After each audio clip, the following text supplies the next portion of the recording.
Muito bem, gente. É um prazer estar aqui com vocês. Eu sou o pastor Mateus e agora eu quero fazer alguns comentários aqui, passar para vocês sobre essa geração X citada aqui pelo pastor Joel. Eu quero pedir que você então participe bastante com a gente aí nos comentários e vamos relembrar, né, daquilo que aconteceu com a gente e vamos começar assim. Se você é dessa geração X, assim que eu começar a falar, você vai colocando sua mãozinha aí, ó, sou eu, põe o dedinho assim, ó, eu sou, eu lembro disso, eu participei disso, eu vivi isso. Coloca aí nos comentários e vamos participar e compartilhar cada vez mais. Eu quero dar aqui, então, começando já a falar dessa geração. Primeiro é importante ressaltar que o pastor Joel passou aqui algumas datas, né, alguns anos. Essa geração X, ela vai de meados dos anos 60 a meados dos anos 80, né? Então é mais ou menos aí 65 a 85, 84, por aí. Importante dizer, gente, que as gerações, elas acabam invadindo, né, uma a outra. Por quê? Porque é natural que isso aconteça. No meu caso, por exemplo, como ele disse, eu nasci em 84 e teoricamente, eu nasci na geração X. Porém, eu fui mais influenciado, obviamente, pela geração Y. É uma coisa importante se dizer que muito tem a ver da criação sua, de como seus pais viviam e de como eles transmitiam, né, aquilo que eles viveram para você. Então, essa transmissão faz com que você molde, então, a sua forma de viver, a sua forma de agir diante das situações. Então, é importante falar isso. Com relação à tecnologia, que nós vamos falar hoje aqui, eu vou citar até algumas coisas engraçadas aqui para vocês. É importante dizer que em determinadas regiões do mundo, né, do globo terrestre, a tecnologia, ela se desenvolveu de uma forma diferente ou um pouco mais rápida, um pouco mais devagar. Você deve lembrar, né, por mais aí jovem que você seja, e você deve lembrar que algumas coisas demoraram um tempo para chegar aqui no Brasil. Então nós temos uma defasagem aí de tecnologia. Então é importante dizer que uma coisa que foi lançada no passado, né, muito tempo atrás, ela mesmo assim, né, por maior tempo que seja, ela demorou um pouco para chegar aqui no Brasil. Então nós tivemos, né, essa evolução tecnológica um pouco diferente, aí falando principalmente nas décadas, né, de 60, 70, 80, que era mais lento ainda todo esse processo. Agora, no tempo de hoje, esse processo já é um pouco mais rápido, né? E aí você há de convir comigo que não tem como você fugir da tecnologia rápida que a gente vive nos dias de hoje. Muito bem, vamos falar então dessa geração X, dessa turma aí de 65 a 85, 84 mais ou menos. Com relação aos relacionamentos, essa geração é uma geração que ainda foi criada, né, mais ou menos, um pouco menos, mas ainda com isso muito marcante, mais ou menos como os baby boomers, né, que o pastor Joel falou aqui, com a rigidez com que os filhos eram criados pelos pais, né? Eu falo porque eu nasci na década de 80, né, em 84, mas a minha infância praticamente toda, os meus pais tinham essa característica de rigidez na criação. Então, é fácil da gente lembrar e dizer isso, se você é dessa turma aí, que se você falava um A, o seu pai e a sua mãe não perdoava. No mínimo, uma baita chamada de atenção você ia levar por uma resposta atravessada que você dava, né? Isso ia acontecer. Ou quando, né, acontecia, que nem no meu caso, várias vezes aconteceu, de você apanhar, muitas vezes, por uma resposta atravessada. Hoje em dia, a gente sabe que é diferente, você vai ver aqui, né, nas outras explanações que nós vamos ter. Mas se você é dessa pessoa que apanhou muito na sua infância, dá um dedinho aí e fala, eu sou desse, que meu pai e minha mãe não deixavam passar absolutamente nada. Tudo que acontecia e a gente apanhava. Por coisinha básica, estava a gente lá apanhando. Nós não vamos entrar aqui no mérito da questão, se isso é bom, se isso é ruim, é apenas uma característica dessa geração, né? Rigidez no processo de criação dos filhos. Ainda falando de relacionamento, essa é uma geração que teve uma ascensão muito grande, uma popularização do divórcio, né? Até os baby boomers, né? Isso não era aceito pela sociedade. Já nessa geração, comecinho da década de 80, final da década de 70, as leis começaram a ser alteradas para que o divórcio pudesse entrar. Isso é um ponto, obviamente, falando de família, é um ponto negativo dessa geração. O divórcio passa a ser tão popular. E aí eu quero que você tire a sua conclusão aí e faça a sua breve reflexão. O que isso acarretou até os dias de hoje, né? A popularização do divórcio nas famílias, tá certo? Outra coisa é que essa geração ela é marcada pelo incentivo do trabalho em equipe. É uma geração que é costumeira, eles acostumaram a trabalhar com mais pessoas juntos. Repito, então, faça a sua reflexão de como era a sua vida no passado, em viver mais perto das pessoas, e como é, então, como é os dias de hoje que você tem visto. É mais próximo? É mais distante? Como é? Então faça aí a sua reflexão. E se você é desse tipo de pessoa, repito, faça o seu comentário aí, coloque o seu dedinho aí, coloque a sua mãozinha. Eu sou desse tipo de pessoa que gosta muito, que gostava, né, nessa época, do contato, né, do trabalho em equipe, do contato direto com as pessoas, tá certo? Vamos falar então sobre as turbulências, aquilo que fez aquela geração ser marcada politicamente, economicamente, né, socialmente. Então, a geração X, ela é marcada principalmente na área da saúde pelo surgimento da AIDS. A AIDS foi uma doença que foi avassaladora, né, no mundo. Foi avassaladora. A gente sabe, todos lembram o histórico da AIDS. Na década de 70, né, em meados da década de 70, ela começou a ser descoberta e essa doença foi alastrando, até chegar nos dias de hoje um certo controle, né? Então essa geração foi marcada por essa doença especificamente. Muito bem.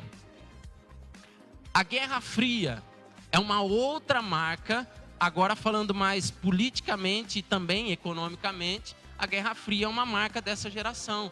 Entre as décadas aí, que durou muitos anos essa Guerra Fria, mas ela foi em meados de 50 até o final da década de 80 e o começo aí da década de 90. Então, quem pôde presenciar, quem pôde ver isso, sabe que a Guerra Fria mudou muita coisa, né, no mundo. Mudou muitos costumes, né, muita forma das pessoas viver por causa dessa guerra e que havia entre os Estados Unidos e a União Soviética, né? A disputa de poder, onde não havia guerra direta entre eles, porém havia as suas guerras periféricas, onde cada um apoiava um lado e eles acabavam entrando em conflito. E isso fez com que a escassez de muitas coisas, né, fez com que a questão ideológica do mundo pudesse ter sido alterada em muitas e muitas situações por causa da Guerra Fria. Muito bem. E aí, gente, eu quero falar aqui, e aí os de plantão aí, aqueles que são dessa época vão lembrar. Nos dias 15 a 17 de agosto, um fato histórico acontecido, de 1969, uma galera de jovem, na maioria deles loucos daquela geração, chamados de loucos mesmo daquela geração, fizeram um manifesto de forma artística chamado Woodstock, né? Muitas pessoas vão lembrar disso, até os mais jovens talvez lembrem, porque isso é falado nos livros, né, de história. Eu estou vendo que várias pessoas aqui estão dizendo aí, eu sou dessa época, o Ayrton disse que é dessa época. Muito bem, Ayrton, então você vai lembrar bem que os rádios, os jornais e a televisão em si, daquilo que era possível ser passado na época, falou muito desse festival de música chamado Woodstock. Gente, aconteceu mais ou menos assim. A ideia deles era fazer esse festival numa cidade chamada Woodstock, né, no estado de Nova York, lá nos Estados Unidos. Só que acontece, a cidade, os moradores da cidade, eles não aceitaram que fosse feito, né, esse festival lá, porque eles já imaginavam o que poderia acontecer com toda essa galera louca reunida. Então o que eles fizeram? Para não descaracterizar o evento, eles foram para aproximadamente 75 quilômetros, uma cidade menor, né, perto de Woodstock, chamada Bethel, era o nome da cidade. E foi lá numa fazenda gigante, que eles montaram lá o palco e ficaram ali 3 dias, né, curtindo as músicas da época, né, Jimi Hendrix, né, quem vai lembrar aí dos guitarristas, dos bandas famosas da época. Só que acontece, esse festival, ele tem uma ideia inicialmente artística, que era o quê? Os jovens da época estavam então dizendo, olha, nós vamos contra o que está acontecendo nessa época, que era justamente a Guerra Fria. Aquela coisa de polarização. Então eles eram do paz e amor, chega de guerra, vamos na paz, vamos no amor, essa era a ideia. Porém, o festival de Woodstock foi marcado pelo início, então, da propagação de algumas drogas que até hoje, né, que fazem parte até hoje do cotidiano, né, dos jovens, das pessoas, né, dos usuários de droga. Por exemplo, o LSD foi conhecido primeiramente lá no festival de Woodstock. Então a galera ali, além do paz e amor, eles deram uma extrapolada. Então você pode procurar aí nos jornais, se você procurar no Google hoje aí, pode procurar na Wikipédia, você vai ter todas as características, tudo que aconteceu, tudo que foi propagado. Gente, teve nascimento, né? Teve partos no meio do festival, teve abortos, né? No meio do festival, teve muitas pessoas que morreram, porque a cidade não comportava, foram aproximadamente 400 mil pessoas, numa cidadezinha em que não tinha recursos para poder, né, suprir todas as necessidades dessas pessoas, né, todos eles no mesmo lugar. Choveu, você vai ver as fotos, né, de pessoas no barro, cantando, enfim. A ideia de paz e amor passou então a ter alguns aspectos negativos dessa geração. As drogas, o sexo livre mesmo, que era você poder praticar sexo com quem você quisesse, aonde você quisesse, da forma que você quisesse. Então, tudo isso teve influência dessa época, e aí faça a sua reflexão se há, até hoje, influência disso tudo, né, nos nossos dias de hoje. Essa geração, chamada geração X, é uma geração com muita robustez, com firmeza de pensamento, de ideologia. Isso é uma coisa boa, porém tem os seus aspectos negativos, porque passa também uma ideia, né? Não são todas as pessoas assim, obviamente quando a gente fala de gerações, é importante dizer isso, que cada pessoa aceita a ideia da sociedade que ela vive de uma maneira diferente, né? Mas aqui nós estamos falando de uma maneira geral, né? Nós generalizamos, obviamente, aqui, mas cada pessoa, ela vive aquela realidade de uma maneira diferente. É uma geração, sim, que tem um pensamento forte, uma ideia robusta. Isso tem o seu ponto positivo, porém, tem os seus pontos negativos, que é quando você dificilmente muda de opinião, ainda que os argumentos contrários à sua opinião sejam bons argumentos, sejam argumentos plausíveis, né? Sejam argumentos que você possa, assim, refletir. Então, o ponto positivo, isso é até uma qualidade dessa geração, é que ela é robusta no pensamento, nas suas ideias, porém, o negativo é que as mudanças, elas não são corriqueiras, né? A mudança geralmente é mais difícil. Agora eu quero falar um pouquinho sobre a tecnologia. A tecnologia é interessante, que a gente dá até risada das coisas que a gente vai lembrando, de como aconteciam as coisas. Então essa geração é a geração que é a primeira geração que começou de fato a usar o computador. A usar mesmo. Porque até os baby boomers, o computador estava nascendo na sociedade.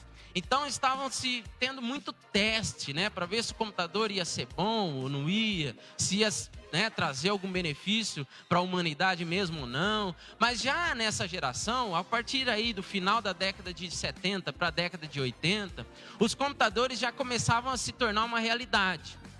Já era algo que poderia ser feito, que poderia ser utilizado nos escritórios, nas empresas, né? Ainda nas casas era um pouco difícil, mas nos escritórios, nas grandes empresas já era a realidade. Os grandes cálculos, né, que esse computador poderia fazer.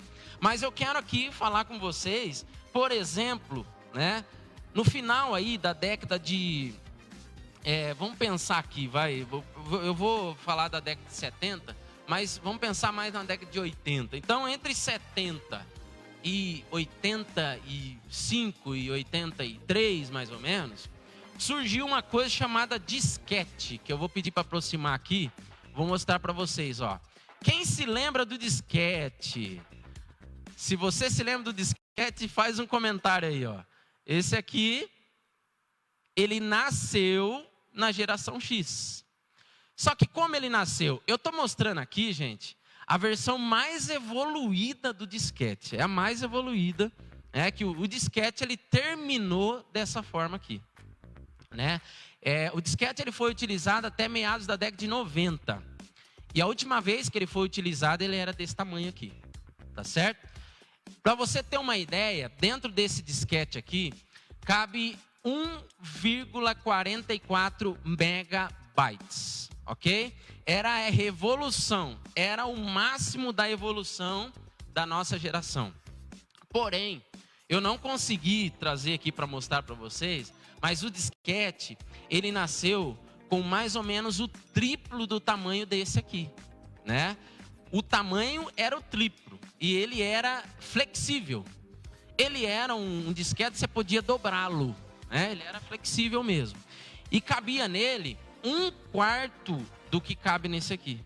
1/4 do que cabe. Então ele era o triplo de tamanho, só que cabia 1/4 apenas desse disquete aqui, mais atual, obviamente. Então esse aqui já era a revolução da nossa época. Uma outra coisa que você vai lembrar, que é assim da nossa geração, é a chamada fita cassete. Quem lembra da fita cassete aí, gente? Comenta aí. A galera, eu usei muito disquete, eu estou vendo os comentários, eu usei muito disquete, eu me lembro, muita gente lembra. Gente, se você lembra do disquete e essa imagem é bem real na sua mente, toma cuidado para você não ser zoado por quem está perto de você e falar, você é um velho. Toma cuidado, não se deixe levar por essas pessoas que estão chamando você de velho. Você não é velho, você é uma pessoa experiente. Porque você conhece muita coisa do passado que muita gente não conhece. Então tá aqui, gente, a fita cassete. A fita cassete, ela era possível no começo, quando ela nasceu. Ela só era possível ser rebobinada com uma caneta, né? Vocês vão lembrar da canetinha Bic. A canetinha Bic era a única coisa possível que encaixava dentro dessa fita cassete aqui, que era possível você rebobinar ela de maneira mais rápida, né? Não tinha jeito. Se eu usava outra caneta, que era um formato mais cilíndrico, não tinha jeito. Tinha que ser o formato hexagonal, né? Que é o formato da caneta Bic. Não tem jeito. Tinha que ter os 6 ladinhos lá para você poder fazer, rebobinar. Mas a fita cassete, ela nasceu aí entre 75 e 80, mais ou menos. Mas ela foi utilizada ainda até meados aí da década de 90. Foi muito, né? Mas quem vai lembrar de um aparelho, né? Tem gente dizendo que tem em casa. Eu tenho em casa ainda a fita cassete. Eu me lembro bem. Agora tem gente disfarçando, dizendo que não é da época dele. Ô Wilson, pelo amor de Deus. Dizendo que não é da sua época, Wilson. Ele está querendo se sair bem com o genro, né? Com a filha. É assim mesmo, é assim mesmo. Eu sou jovem, né? Mas fica com a sua experiência guardada. Gente, a fita cassete, qual foi o boom da fita cassete? Foi um aparelho chamado Walkman. Quem vai lembrar do Walkman? O Walkman, ele nasceu, primeiro um aparelho gigante assim, que colocava a fita, só que era portátil, era você poder ouvir o portátil, que lá na frente vai ser falado aí das outras gerações, veio se tornar o iPod, né? Os primeiros iPods produzidos, começou a ideia lá na fita cassete. Depois teve o CD player, né, portátil, e depois veio o iPod, como a gente conhece, os MP3 players da vida. Mas tudo começou com uma fita cassete, com o Walkman. Tudo começou com o Walkman. Gente, o Walkman, ele teve uma versão que foi muito, mas muito produzida e fez muito sucesso, que foi as versões coloridas do Walkman. Então tinha o amarelo, tinha o roxo, tinha o preto, tinha o branco. E isso, gente, era o que há na época. A pessoa andava com aquele negócio gigante no lado, assim, né? Apoiado no cinto, na calça. E era, assim, super moderno. Se você tinha um Walkman, gente, eu tive um Walkman. Eu posso falar, levanta minha mão aqui, confesso. Eu tive um Walkman e era para mim algo espetacular você poder ouvir, né? A fita, você tinha aquela questão de você não ter como selecionar música, você tem que ouvir a fita inteira para chegar na música que você queria, né? Então, tinha gente falando, eu tinha um que era de pilha, e realmente, era a pilha, né, gente? Esse era a pilha, não tinha outra forma, né? Hoje nós estamos acostumados com a fonte, né? De usar a fonte, o conectorzinho, esse não tinha jeito. Gastava uma pilha adoidado, era a pilha que não acabava mais. Bom, gente, eu não trouxe aqui para vocês, mas vocês vão lembrar também de uma outra coisa que surgiu nessa época, chamada fita VHS, os chamados videocassete, né? Que era a forma de você poder assistir, que aí teve os chamados, as cabeças, né, dos videocassetes, que eram o que mais rebobinava mais rápido, o de 4 cabeças. Depois, mais lá na década de 90, surgiu os de 7 cabeças, os que tinham as cabeças de diamante, né? Você já ouviu falar disso aí? Então, fita VHS, ela surgiu também. Gente, a primeira fita VHS, por incrível que pareça, ela foi produzida em 1971. 1971 foi produzida a primeira fita VHS. Na década de 80, né, no meados aí de 80, isso já era o máximo.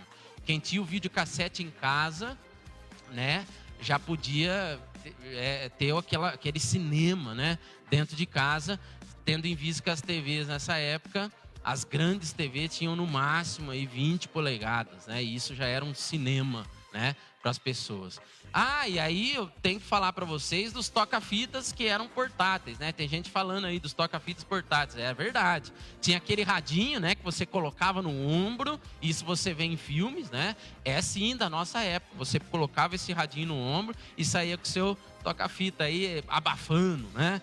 Os mais antigos vão lembrar dos Roadstar, né? Que era uma marca muito famosa. Inclusive tinha modelos que você tirava aquele toca-fita do carro e encaixava dentro do toca-fita na sua casa portátil para você poder andar. Esse era os Roadstar. Gente, é legal você lembrar disso. A gente dá muita risada com isso, mas é importante dizer, né? Que se você está lembrando de muita coisa aí, é porque você é experiente pra caramba. Você é muito experiente, tá? Muito experiente. A última coisa que eu quero falar, gente, em termos de saúde. Nós temos aqui uma evolução, então, de uma coisa que vocês vão lembrar, eu tenho certeza que tenho que preparar seu psicológico agora. Olhe bem para mim, que faz que nem o Silvio Santos. Olha para mim agora. Você vai sentir dor quando eu falar essa palavra. Isso se chama mertiolate. Mertiolate nasceu na geração X. O primeiro mertiolate, gente, ele foi produzido em 1951. Não é da nossa geração. Mas aquele mertiolate que ardia pra caramba, né? Aquele lá, ele é da década de 80, 79, 81, veio aquele mertiolate vermelhinho, que tinha, né, que se abria o tubinho dele, tinha um plastiquinho, um formato de um retângulo, quadriculadinho, que, quando sua mãe mostrava aquilo para você, você já chorava né, por antecedência, porque sabia que ia arder. Ia arder. Eu tenho certeza que você está sentindo já aí. Gente, o meu joelho, por exemplo, já estava acostumado com mertiolate. Meu joelho estava acostumado, porque essa geração é a geração de brincar de bola na rua, de brincar, fazer todas as brincadeiras na rua. E eu lembro muito que a maioria das ruas que eu morei não tinha asfalto, né? Não era asfaltada. Então você se arrebentava mesmo, se arrebentava. Assim, era coisa absurda o tanto de mertiolate que a gente usava em casa. E chorava, eu chorava, né? Eu quero fazer aqui uma diferenciação. A geração antiga, antes da geração X, os baby boomers, que não era acostumado a usar muito mertiolate, tinha uma outra forma. E eu sei porque eu já fui, né, tratado por avós desse jeito. A geração dos baby boomers, quem vai lembrar aí disso, é importante ressaltar essa diferença, usava muitas questões naturais, né, para poder tratar os seus ferimentos. E eu sei porque minha avó tinha um vidro cheio de ervas lá, que aquele era milagroso. Servia para praticamente tudo, né? Você passava no machucado, bebia, passava na cabeça, passava no olho, passava no ouvido, passava para tudo quanto é lugar, que servia para tudo aquilo. E era cheio de erva, era tipo um álcool, né? Cheio de ervas lá, que servia para tudo. Mas uma coisa aqui eu quero desafiar. Vocês aí que estão dizendo que ardia, que doía, que eu chorava, vocês que estão falando aí. Eu quero desafiar, se tem alguém nos ouvindo aí, que põe o dedinho que vai lembrar disso, que o tampão do dedo era coisa que a maioria das crianças da nossa época fazia, de levantar o tampão, arrancar, arrebentar com o tampão do dedo mesmo. Por quê? Porque chegou a época, nós pegamos a época de rua também com asfalto. E aquelas calçadas, as pedras, enfim, muita coisa fazia com que a gente cortava lá o dedo. E no tampão do dedo, gente, quando abria muito, o mertiolate ele fazia praticamente nada, porque arrebentava com o dedo da gente, né? E aí eu tive uma vez, eu não me lembro disso, que eu quero saber se alguém já aconteceu isso, ou se foi só eu, que foi uma obra aí, né? No meu caso, que minha avó ensinou minha mãe a fazer isso. Os tomatinhos cereja, a maioria dos quintais, né? As pessoas cultivavam porque ele era fácil de cultivar, o tomate cereja, né? O tomatinho pequeno. Aquele tomatinho, você cortava ele no meio, né? Pegava aquela parte mais líquida, né, do tomate, colocava no fogo um determinado tempo, ficava ali queimando no fogo aquela partinha. E aquela parte quente, aquela parte líquida do tomate cereja, você jogava no seu tampão do dedo lá. Gente, mas era assim, uma dor insuportável, porque você estava com um negócio quente no machucado, né? Aí eu desafio alguém a falar aí, eu não lembro disso aí não, isso aí é só a sua família que fazia, isso é coisa doida, sai fora, ninguém fez isso comigo não. Na hora de tomar banho era horrível, principalmente quando você estava com machucado, né, gente?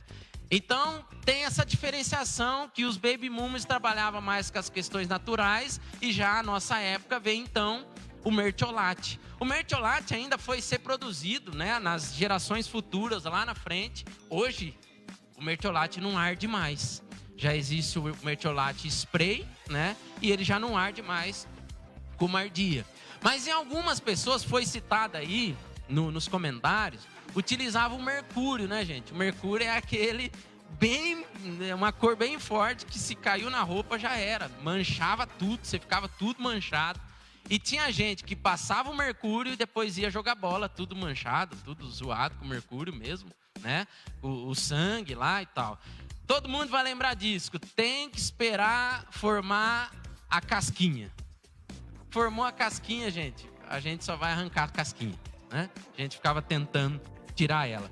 A última coisa que eu quero falar dessa geração era, falando dessa parte tecnológica, até porque o desafio é bem rápido.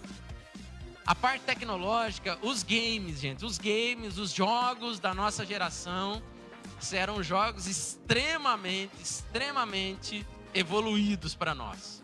Porém, se comparados com aquilo que a gente vê, com o que os nossos olhos, que a gente pode ver hoje, gente, os jogos nossos da época, né, da geração X, não tinham nada, né? Para a gente ter uma ideia, os jogos trabalhavam numa certa linha de dados chamada de bits, né? Os bits, gente, é o que formam, né, lá na frente os bytes, né? O que vai formar os bytes. O byte é a primeira, é a unidade, é a menor unidade de medida, né, dos dados. Então, se você tem hoje, dando um exemplo para você, se você tem hoje 1 megabyte, 1 megabyte são 1000 bytes, né?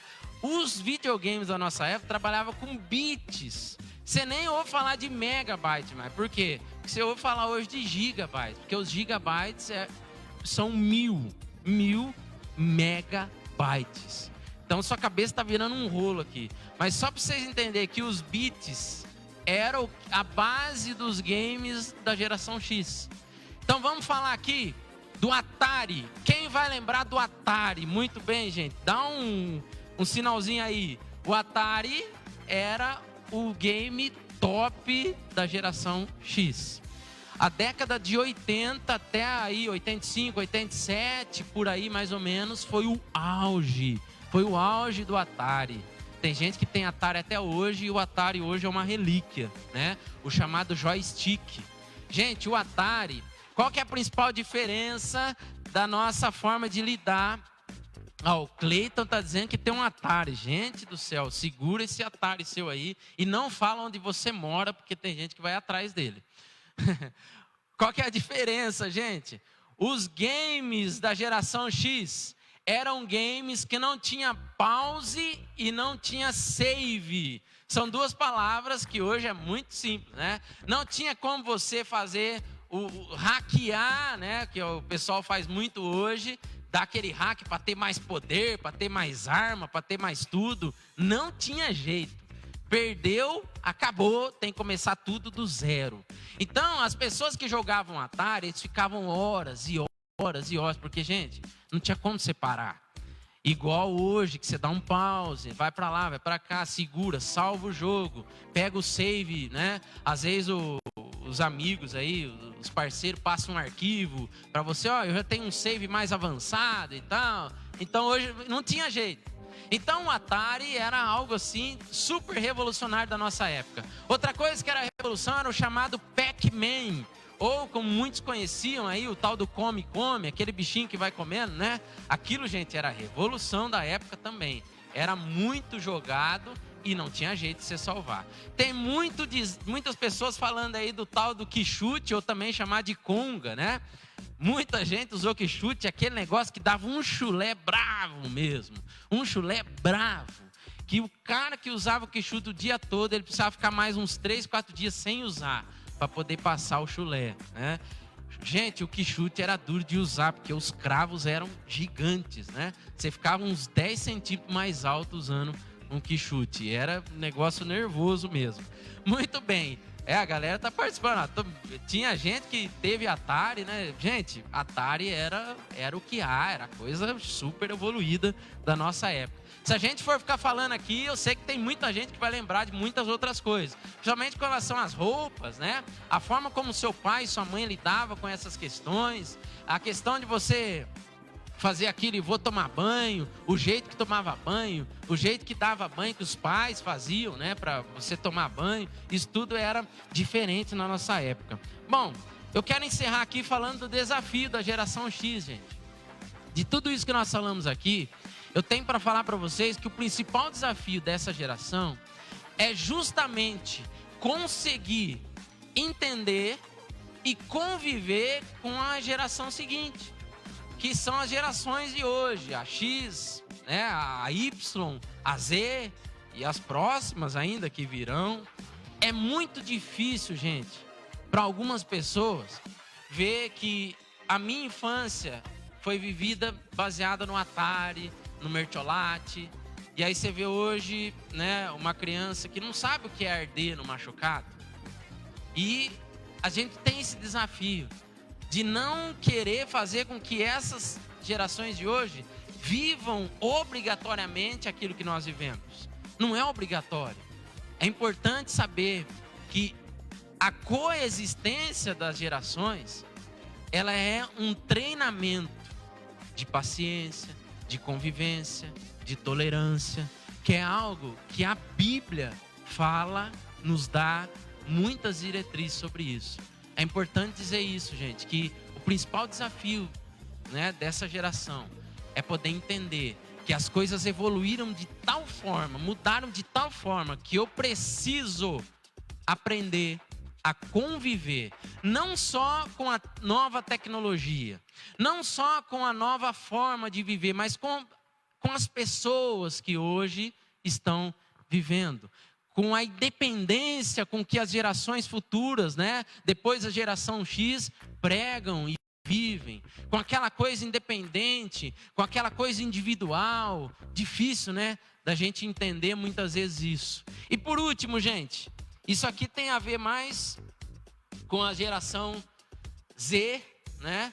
Até a Y um pouco, e Z aí mais meados, final da década de 90 e começo de 2000. Eu quero mostrar para vocês que eu sou uma pessoa experiente pra caramba. Isso aqui é só para vocês dar risada de mim e comentar aí, né? Comenta aí, faça aí nos comentários. Eu não acredito. Mostra aí, Matheus. Faz aqui para mim. Gente, dá uma olhada nisso aqui. Dá uma olhada nisso aqui, gente. Olha isso. Que coisa linda. Isso aqui é um celular, tá, gente? Eu vou fechar ele, super moderno. Olha, pequenininho. Tem aqui um protetor do teclado que se abria para ficar mais chique, para você poder falar. Olha como ficava isso. Olha que coisa linda. Dá uma olhada. De perfil ficava bonito, né? Bom, eu me formei em 2007. 2007 me formei. Em 2005, mais ou menos, era o que eu usava isso aqui na faculdade. Eu ia para a faculdade com um telefone desse, gente. Isso aqui era, nossa, era muito chique. Não era muito chique, não. Era uma coisa que você ia falar, puxa, mas como que você usava um negócio desse? Não, nós estávamos numa transição aí dos celulares desse que não tem chip, por exemplo. Esse não tem chip. Esse aqui, o número vinha com aparelho, né? Então, a gente está acostumado com o chip hoje, esse aqui vinha com aparelho. Então, nós estávamos naquela transição de começar a ter os chips, né? De você ter um número em um chip e tal. Mas isso aqui é só para você comentar e dar risada de mim. Pra você ter uma ideia que em 2007 eu usava um negócio desse aqui que não dá nem para chamar de aparelho de telefone. Muito bem, gente. Fica aqui então meu recado para vocês e a gente vai se ver aí no nosso debate, né? No final dessa... Ah, esqueci do disco de vinil, gente. Disco de vinil, realmente. Eu falo porque a década de 80, meado de 70 até o meio da década de 80, gente, isso era o top.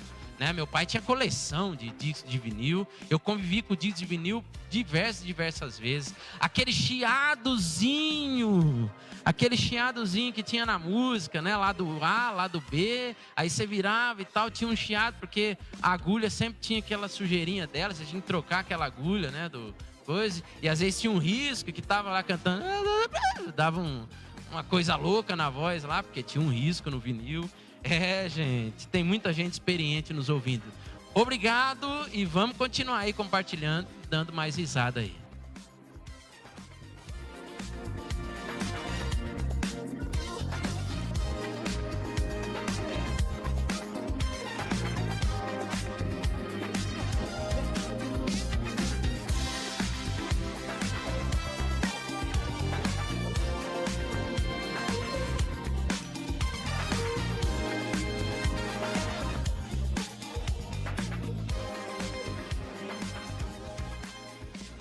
Olá, amigos, que bom estarmos